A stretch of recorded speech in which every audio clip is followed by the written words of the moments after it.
as rarely as we could, which unfortunately was still more often than I think we should have. It's just I got hoist on my own petard. I have told the staff many times that simply because America is obsessed with the story is not a good enough reason for us to ignore it.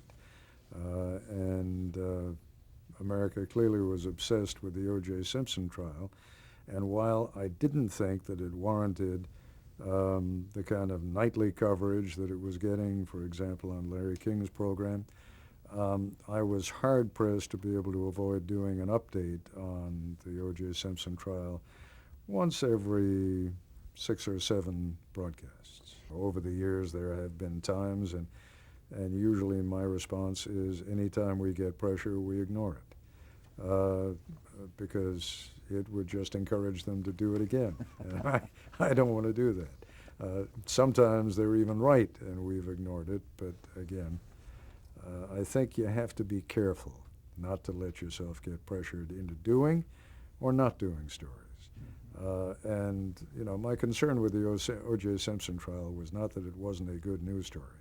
It was a hell of a good news story, but not to the exclusion of everything else that was going on in the world.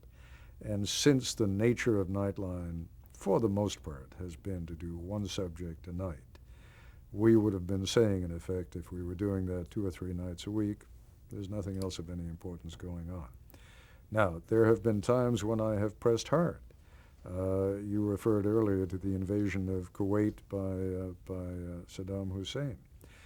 After he invaded Kuwait, it became very clear that we were going to go to war. And I felt that we had the same obligation to mark that march to war as if Nightline had been around, let's say, in the spring and summer of 1939, and we had known that eventually the Germans were going to invade Poland and that would lead to another world war.